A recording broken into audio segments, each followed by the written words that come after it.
Di sebuah kampung kecil yang jauh dari keramaian kota, berdiri sebuah kandang kambing tua yang kini hanya menyisakan cerita kelam. Tidak ada lagi suara embikan, tidak ada lagi aktivitas jual beli.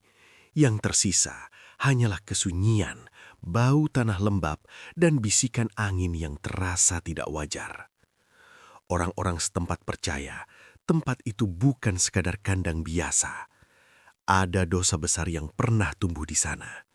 Dosa karena keserakahan, dosa karena jalan pintas menuju kekayaan. Konon, siapapun yang mencoba kaya tanpa usaha akan selalu diminta membayar dengan sesuatu yang paling berharga dalam hidupnya. Kisah ini bukan sekadar cerita horor. Ini adalah kisah tentang seorang juragan kambing yang memilih jalan gelap, tentang keluarga yang menjadi korban keserakahan, dan tentang pesugihan yang berujung maut. Inilah kisah Pesugihan Juragan Kambing. Sebuah cerita yang akan mengingatkan kita bahwa tidak semua rezeki datang tanpa harga. Pak Joni, pria berusia 35 tahun, berdiri di depan kandang kambingnya yang sederhana. Kandang itu tidak terlalu besar, hanya cukup untuk beberapa ekor kambing dan beberapa bebek. Di sisi kandang terdapat warung kecil miliknya, tempat ia menjual susu kambing, telur bebek, dan hasil ternak lainnya. Meski usaha ini cukup untuk memenuhi kebutuhan sehari-hari, Pak Joni selalu merasa ada yang kurang. Setiap pagi, ia mengatur kambing-kambingnya, memberi makan, dan memastikan bebek-bebeknya tetap sehat. Namun ada satu hal yang selalu membuatnya gelisah. Tetangganya, Ijah. Ijah, perempuan paruh baya yang licik dan iri, selalu mencari celah untuk menjelekkan Pak Joni. Setiap kali Pak Joni melewati warungnya, Ijah akan menyeringai dan berkata, "Usahamu takkan pernah bisa saingi warungku, John." Hari itu, seperti biasa, suara-suara burung dan kicau bebek menemani Pak Joni bekerja. Namun ada satu bisikan halus yang terasa asing. Pak Joni menoleh ke arah kandang, tapi tidak ada siapapun di sana. Hanya kegelapan di sudut-sudut malam yang tersisa, meski matahari sudah tinggi. Ia menggeleng, berusaha mengusir rasa gelisah itu. Pasti hanya angin, gumamnya. Meski begitu, hatinya tetap terasa tidak tenang. Ia merasa ada sesuatu yang mengintai, sesuatu yang berbeda dari biasanya. Malam ini, kegelapan tampak lebih pekat di kandang, dan suara langkah-langkah samar terdengar dari sudut warung. Pak Joni mencoba menenangkan diri, menepuk pundak anaknya yang sedang bermain di dekat kandang. "Jangan takut, Nak, tidak ada apa-apa," ujarnya. Tetapi malam itu, sesuatu mulai bergerak di balik bayangan kambing dan bebek. Sesuatu yang membuat udara di sekitarnya terasa dingin dan menusuk tulang. Dan tanpa Pak Joni sadari, bisikan gelap mulai merayapi pikirannya. Sebuah bisikan yang akan mengubah hidupnya selamanya. Malam itu, Pak Joni duduk di depan kandang kambingnya. Lampu minyak kecil bergoyang di atas meja kayu. Suara jangkrik dan bebek yang berkericik menjadi satu dengan angin malam yang dingin.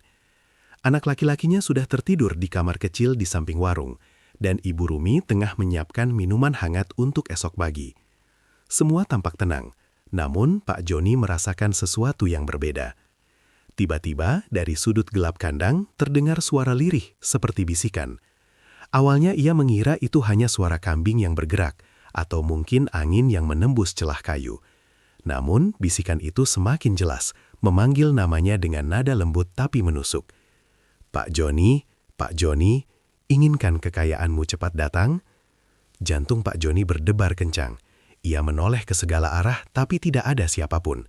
Bayangan kambing dan bebek tampak bergerak aneh, seolah menatapnya dengan mata yang lebih dari sekadar binatang biasa. Siapa di sana?" tanya Pak Joni. Suaranya bergetar. Namun, yang terdengar hanyalah angin malam dan suara bisikan yang kini semakin menekan pikirannya. "Ambil jalan pintas, jangan tunggu lama. Semua yang kau inginkan bisa menjadi milikmu." Pak Joni menutup telinga, mencoba mengusir suara itu, tapi bisikan itu masuk ke dalam pikirannya, menanam rasa penasaran dan keserakahan yang sebelumnya tidak ada. Ia teringat Ija, tetangganya, yang selalu berhasil menarik pelanggan lebih banyak. Rasa iri mulai menguasainya. Ia berjalan ke kandang, melihat kambing-kambing dan bebeknya dengan mata penuh kegelisahan. Ini hanya imajinasi, ucapnya lirih, namun hatinya tidak tenang. Malam itu, Pak Joni tidak bisa tidur. Suara bisikan itu terus memanggilnya, memaksa pikirannya untuk memikirkan jalan pintas, kekayaan instan yang selama ini ia impikan. Dan di balik bayangan gelap kandang, sesuatu menunggu. Sesuatu yang akan datang ke hidupnya dengan tawaran yang mengerikan, sesuatu yang akan menguji keserakahan dan keberanian Pak Joni. Malam itu, bisikan gelap itu menandai awal dari kehancuran yang tak terhindarkan. Malam itu lebih sunyi dari biasanya. Angin dingin berdesir di antara celah-celah kayu kandang, membawa aroma kotoran kambing dan tanah basah. Pak Joni berdiri di depan kandang, matanya menatap gelap yang terasa hidup.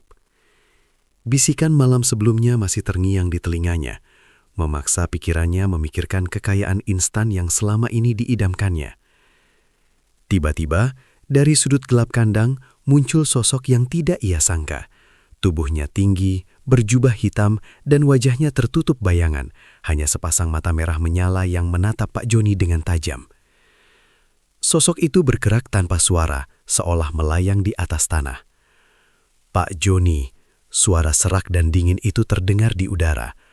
Kau ingin kaya, kau ingin warung dan kandangmu penuh dengan kambing, bebek dan uang tanpa menunggu bertahun-tahun. Pak Joni menelan ludah, keringat dingin mengalir di dahinya. Ia ingin lari, tapi kakinya terasa berat. Sosok itu melangkah lebih dekat, bau busuk menyengat hidungnya. Ia seperti bisa membaca seluruh rasa iri dan keserakahan yang tersimpan di hati Pak Joni. Apa yang kau mau dari saya? Tanya Pak Joni dengan suara bergetar, setengah takut, setengah penasaran. Sosok itu tersenyum, sebuah senyum yang tidak manusiawi, dan berkata, jalan pintas itu ada, tapi ada harga yang harus dibayar, sesuatu yang sangat berharga, sesuatu yang kau cintai. Pak Joni terpaku, pikirannya melayang pada Ibu Rumi, pada anaknya, pada warung kecilnya yang sederhana. Rasa takut dan keserakah bercampur menjadi satu. Ia tahu bahwa tawaran ini berbahaya, namun ia sulit menolak. Kesuksesan Ijah yang selalu mendahuluinya semakin membakar keinginan untuk mengambil jalan pintas. Sosok itu mengulurkan tangan hitamnya. Dari telapak itu muncul kabut gelap yang melayang di udara, seperti mengundang Pak Joni untuk menerima tawaran itu. Suasana kandang terasa berat, dingin menusuk hingga tulang. Bahkan kambing dan bebek di sekitarnya mulai bergetar, seolah merasakan energi gelap yang baru saja hadir. Pak Joni menggigit bibirnya, menatap sosok itu dengan campuran ketakutan dan keserakahan. Malam itu, dalam hening yang mencekam, keputusan besar akan dibuat, keputusan yang akan mengubah hidupnya dan membawa keluarga yang dicintainya ke jurang kengerian. Dan Pak Joni, dengan napas tercekat, mengangguk pelan. Ia siap menerima tawaran sosok misterius itu. Beberapa hari setelah tragedi mengerikan itu, warung dan kandang Pak Joni tetap sunyi. Tidak ada suara kambing, tidak ada riuh bebek, dan tidak ada tawa anak-anak. Hanya kesunyian yang menusuk, seolah tempat itu dihuni oleh bayangan yang tak terlihat. Tetangga yang berani mendekat sering merasakan hawa dingin yang tidak wajar. Kabut tipis muncul di sekitar warung dan bayangan hitam tampak bergerak di sudut mata mereka. Setiap langkah terasa berat dan angin malam membawa bisikan lirih yang terdengar seperti peringatan. Jangan serakah, jangan mencari jalan pintas. Ijah yang dulu mengintai kesuksesan Pak Joni, kini gemetar ketakutan. Ia tidak lagi ingin mengutak-atik warung atau kandang yang telah menjadi tempat terlarang itu.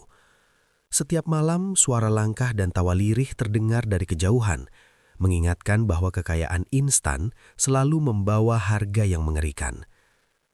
Warung dan kandang itu kini menjadi legenda di kampung. Anak-anak takut mendekat, dan orang dewasa pun hanya melihat dari jauh. Cerita tentang Pak Joni, Ibu Rumi, dan anaknya menjadi peringatan yang mencekam. Keserakahan dan jalan pintas dalam hidup selalu berujung pada kehancuran dan kematian. Meski waktu terus berjalan, aura kelam itu tidak pernah hilang. Setiap orang yang melewati tempat itu merasakan hawa dingin dan bisikan samar, seolah kengerian masa lalu masih hidup, menunggu siapapun yang tergoda oleh jalan pintas yang berbahaya. Warung dan kandang Pak Joni tetap sunyi, tetap terlarang, menjadi saksi bisu dari kehancuran yang lahir dari keserakahan manusia. Dan pesan itu terus bergema, sesuatu yang tidak akan pernah bisa dilupakan oleh siapapun yang mendengar kisah ini. Beberapa minggu setelah kesepakatan kelam itu, kehidupan Pak Joni berubah drastis. Warungnya ramai setiap hari. Kandang kambing dan bebeknya penuh hingga ke halaman. Uang datang dengan mudah. Pelanggan datang tanpa henti. Dan Pak Joni mulai merasakan nikmatnya keberhasilan instan. Tetapi keberhasilan itu membawa kegelisahan yang tak terlihat. Kambing-kambingnya menatapnya dengan mata yang tampak lebih hidup, seolah memahami rahasia gelap yang baru saja terjadi. Suara-suara samar terdengar di malam hari. Suara langkah kaki, tawa lirih, dan bisikan yang hanya Pak Joni yang bisa dengar. Ibu Rumi mulai curiga. Ia melihat perubahan pada suaminya. Pandangan mata yang kosong, senyum tipis yang tidak hangat, dan cara bicara yang aneh. Anak laki-laki mereka sering menangis di malam hari, takut dengan suara-suara yang tidak bisa dijelaskan. "Joni, kau baik-baik saja?" tanya Ibu Rumi suatu malam, suaranya gemetar. Pak Joni hanya mengangguk, berusaha tersenyum, tapi hatinya bergetar. Di sisi lain, Ijah, tetangga yang licik dan iri, mulai memperhatikan kesuksesan Pak Joni. Ia heran melihat betapa cepatnya usaha Pak Joni berkembang. Rasa iri semakin menjadi-jadi, dan ia mulai merencanakan cara untuk menyaingi atau bahkan menjatuhkan Pak Joni. Namun, di balik semua kesuksesan itu, malam-malam Pak Joni menjadi neraka yang tersembunyi. Kandangnya kadang terasa bergerak sendiri. Suara-suara mencekam terdengar dari sudut-sudut gelap, dan bayangan hitam seolah mengintai di setiap langkahnya. Pak Joni merasa tercekik oleh ketakutan yang ia sembunyikan dari keluarganya. Kesuksesan yang ia raih dengan cepat ternyata hanyalah ilusi. Nikmat dunia yang ia dapatkan datang dengan harga yang belum ia bayarkan, dan harga itu perlahan mulai menuntutnya. Malam-malam penuh bisikan dan bayangan itu menjadi pertanda bahwa teror yang sesungguhnya baru akan dimulai. Sejak malam itu, kehidupan Pak Joni mulai berubah. Sosok misterius itu muncul kembali di kandang. Kali ini lebih dekat, lebih nyata. Tubuhnya seperti bayangan pekat yang bisa menelan cahaya lampu minyak, dan mata merahnya menatap Pak Joni dengan intensitas yang membuat jantungnya berdebar. "Apakah kau siap, Pak Joni?" Suara serak itu terdengar dari kabut gelap yang melayang di udara. Kesepakatan telah dibuat, dan harga harus dibayar. Pak Joni menelan ludah, menatap tangannya sendiri seolah mencari keberanian. Rasa takut bercampur keserakahan. Ia ingin menolak, tapi bayangan Ijah selalu mengintai di pikirannya. Bagaimana pesaing itu selalu lebih sukses, selalu lebih kaya, selalu tampak menang. "Baik, saya siap," jawab Pak Joni akhirnya. Suaranya bergetar. Sosok itu tersenyum, sebuah senyum yang dingin dan menakutkan. "Harga dari kekayaanmu adalah sesuatu yang sangat berharga, sesuatu yang kau cintai lebih dari nyawamu sendiri. Ingat ini, Pak Joni. Jalan pintas tidak pernah murah." Pak Joni merasa perutnya mual. Ia tahu harga itu pasti tinggi, tapi keserakahannya menutupi rasa takut. Sosok itu kemudian mengulurkan tangan dan kabut gelap itu melingkupi Pak Joni. Sebuah perasaan aneh menyebar dari tubuhnya. Hangat, menggoda, tapi menusuk hingga tulang. Keesokan harinya, warung Pak Joni dan kandangnya terasa berbeda. Kambing dan bebeknya tampak lebih sehat, lebih besar, dan lebih banyak dari sebelumnya. Pelanggan berdatangan tanpa henti. Uang mulai menumpuk di meja, seolah keajaiban terjadi semalam. Namun, sesuatu terasa salah.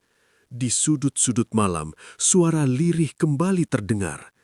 Kandang terasa hidup, bergerak sendiri, dan sesekali Pak Joni melihat bayangan hitam melintas cepat. Anak laki-lakinya mulai menangis di malam hari, takut pada sesuatu yang tak terlihat. Ibu Rumi mulai curiga. Ia memperhatikan perubahan pada suaminya, tatapan mata yang kosong, langkah yang gelisah, dan bisikan yang kadang terdengar seperti orang berbicara sendiri. Ia bertanya lembut, "Joni, kau baik-baik saja?" Pak Joni hanya tersenyum tipis, menatap bayangan kambing dan bebek di kandang. Dalam hatinya, ia tahu bahwa harga yang harus dibayar belum datang, dan malam itu menandai awal dari teror yang lebih besar, lebih gelap, dan lebih mengerikan. Seiring waktu, kesuksesan Pak Joni mulai menarik perhatian semua tetangga, terutama Ija. Tetangga yang licik dan iri itu terus mengintai dari kejauhan, mencari celah untuk menjatuhkan Pak Joni. Ia heran bagaimana usaha Pak Joni bisa berkembang begitu cepat, lebih cepat daripada yang pernah ia bayangkan. Pak Joni sendiri mulai berubah. Keserakahan yang dulu tersembunyi kini terlihat jelas dalam setiap tindakannya. Ia tidak lagi sabar, selalu ingin lebih banyak kambing, lebih banyak bebek, lebih banyak uang. Bahkan anaknya yang polos pun tidak luput dari tatapan dingin Pak Joni saat ia merasa terganggu. Malam-malam semakin mencekam. Kandang dan warung Pak Joni seperti hidup sendiri. Bayangan bergerak di sudut gelap, suara bisikan menuntut sesuatu yang lebih. Suara langkah kaki terdengar di lantai kayu, padahal ia yakin hanya keluarganya yang ada di rumah. Bahkan kambing dan bebek kadang menatap Pak Joni dengan tatapan penuh amarah dan ketakutan. Ibu Rumi semakin resah. Ia melihat perubahan drastis pada suaminya. Tatapan mata kosong, senyum tipis yang dingin, dan cara berbicara yang kasar saat ia mencoba menasehati Pak Joni. Ia khawatir sesuatu yang sangat buruk akan terjadi, tapi tidak tahu bagaimana menghentikan suaminya. Ija semakin gencar merencanakan langkahnya. Ia ingin memanfaatkan keserakahan Pak Joni, mencari kesempatan untuk menyingkirkan pesaingnya. Ia mengintai dari balik pagar, memperhatikan setiap gerak-gerik di warung dan kandang Pak Joni. Malam hari, ia bahkan melihat bayangan gelap melayang di sekitar kandang, sesuatu yang membuat bulu kuduknya berdiri. Pak Joni sendiri mulai paranoid. Ia mencurigai semua orang, bahkan keluarganya sendiri. Setiap suara kecil membuatnya terbangun dengan panik. Setiap bayangan di malam hari membuatnya menggigil ketakutan. Keserakahan yang dulu memuaskan, kini menjadi belenggu, dan teror dari makhluk pesugihan semakin menekan hidupnya. Malam itu, Pak Joni sadar satu hal, keserakahan dan jalan pintas yang ia pilih bukan hanya membuatnya kaya, tetapi juga menempatkan dirinya dan keluarganya dalam bahaya yang mengerikan. Ancaman tidak hanya datang dari bayangan dan bisikan, tetapi juga dari pesaing yang licik yang selalu mengintai dengan niat jahat. Pak Joni tahu waktunya semakin sempit, malapetaka semakin dekat, dan malam-malam penuh teror itu hanya akan menjadi permulaan dari kehancuran yang akan menimpa keluarganya. Sejak kesuksesan datang, malam di kandang Pak Joni tidak pernah lagi tenang. Suara langkah kaki terdengar di lantai kayu warung meski tidak ada yang berjalan. Kandang kambing dan bebek seperti hidup sendiri. Gerak-geriknya aneh, terkadang menatap Pak Joni seolah mengerti sesuatu yang manusia biasa tidak bisa pahami. Suatu malam, Pak Joni terbangun oleh suara lirih anaknya menangis. Anak laki-lakinya menunjuk ke sudut gelap kamar dan berkata dengan suara gemetar, "Ayah, ada bayangan hitam." Pak Joni menelan ludah, mencoba menenangkan anaknya. "Tidak ada apa-apa, nak. Ayah di sini," ujarnya. Tapi hatinya bergetar. Ia sendiri juga mendengar bisikan halus, memanggil namanya dari kandang. "Pak Joni, bayar harga yang kau sembunyikan. Bayar sekarang." Ibu Rumi mulai merasakan ketegangan yang sama. Ia mendengar bisikan yang samar-samar di malam hari, suara yang seakan menertawakan keserakahan Pak Joni. Bahkan ia melihat kambing dan bebek bergerak dengan cara yang aneh, mengelilingi rumah dan kandang seperti menandai sesuatu. Pak Joni semakin gelisah. Ia tahu jalan pintas yang ia pilih membawa konsekuensi. Tapi rasa takut dan rasa bersalah bercampur dengan keserakahan yang masih tersisa. Malam demi malam, bisikan itu semakin jelas, menuntut dan menakutkan. Di luar rumah, bayangan hitam melayang di antara pepohonan, mengintai warung Pak Joni. Angin malam membawa aroma busuk yang menusuk hidung, membuat bulu kudut berdiri. Bahkan hewan-hewan tetangga yang melintas di dekat kandang tampak ketakutan, menjauh seolah merasakan energi gelap yang tak terlihat. Pak Joni mulai terasing dalam rumahnya sendiri. Ia tidak bisa tidur, makan, atau berbicara dengan tenang. Teror itu menjadi nyata, bayangan yang bergerak, suara yang memanggil, dan bisikan gelap yang terus menekan pikirannya. Anak dan istrinya mulai ketakutan, merasakan aura gelap yang membayangi keluarga mereka. Malam itu, Pak Joni sadar satu hal. Kesuksesan yang ia raih adalah tipuan. Jalan pintas yang ia pilih bukan hanya membawa kekayaan, tapi juga membawa teror yang akan menelan hidupnya dan keluarganya, perlahan namun pasti. Sejak malam itu, kehidupan Pak Joni mulai berubah. Sosok misterius itu muncul kembali di kandang. Kali ini lebih dekat, lebih nyata. Tubuhnya seperti bayangan pekat yang bisa menelan cahaya lampu minyak, dan mata merahnya menatap Pak Joni dengan intensitas yang membuat jantungnya berdebar. "Apakah kau siap, Pak Joni?" Suara serak itu terdengar dari kabut gelap yang melayang di udara. Kesepakatan telah dibuat, dan harga harus dibayar. Pak Joni menelan ludah, menatap tangannya sendiri seolah mencari keberanian. Rasa takut bercampur keserakahan. Ia ingin menolak, tapi bayangan Ijah selalu mengintai di pikirannya. Bagaimana pesaing itu selalu lebih sukses, selalu lebih kaya, selalu tampak menang. "Baik, saya siap," jawab Pak Joni akhirnya. Suaranya bergetar. Sosok itu tersenyum, sebuah senyum yang dingin dan menakutkan. "Harga dari kekayaanmu adalah sesuatu yang sangat berharga, sesuatu yang kau cintai lebih dari nyawamu sendiri. Ingat ini, Pak Joni, jalan pintas tidak pernah murah." Pak Joni merasa perutnya mual. Ia tahu harga itu pasti tinggi, tapi keserakahannya menutupi rasa takut. Sosok itu kemudian mengulurkan tangan dan kabut gelap itu melingkupi Pak Joni. Sebuah perasaan aneh menyebar dari tubuhnya. Hangat, menggoda, tapi menusuk hingga tulang. Keesokan harinya, warung Pak Joni dan kandangnya terasa berbeda. Kambing dan bebeknya tampak lebih sehat, lebih besar, dan lebih banyak dari sebelumnya. Pelanggan berdatangan tanpa henti. Uang mulai menumpuk di meja, seolah keajaiban terjadi semalam. Namun, sesuatu terasa salah. Di sudut-sudut malam, suara lirih kembali terdengar. Kandang terasa hidup, bergerak sendiri, dan sesekali Pak Joni melihat bayangan hitam melintas cepat.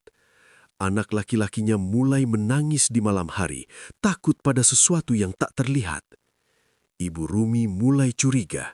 Ia memperhatikan perubahan pada suaminya, tatapan mata yang kosong, langkah yang gelisah, dan bisikan yang kadang terdengar seperti orang berbicara sendiri. Ia bertanya lembut, "Joni, kau baik-baik saja?" Pak Joni hanya tersenyum tipis, menatap bayangan kambing dan bebek di kandang. Dalam hatinya, ia tahu bahwa harga yang harus dibayar belum datang, dan malam itu menandai awal dari teror yang lebih besar, lebih gelap, dan lebih mengerikan. Di sebuah kampung kecil yang jauh dari keramaian kota, berdiri sebuah kandang kambing tua yang kini hanya menyisakan cerita kelam. Tidak ada lagi suara embikan, tidak ada lagi aktivitas jual beli.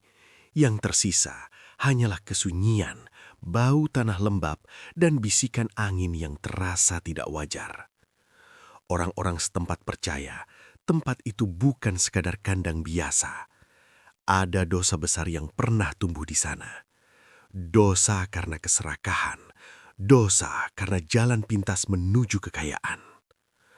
Konon, siapapun yang mencoba kaya tanpa usaha akan selalu diminta membayar dengan sesuatu yang paling berharga dalam hidupnya. Kisah ini bukan sekadar cerita horor. Ini adalah kisah tentang seorang juragan kambing yang memilih jalan gelap, tentang keluarga yang menjadi korban keserakahan, dan tentang pesugihan yang berujung maut. Inilah kisah Pesugihan Juragan Kambing. Sebuah cerita yang akan mengingatkan kita bahwa tidak semua rezeki datang tanpa harga.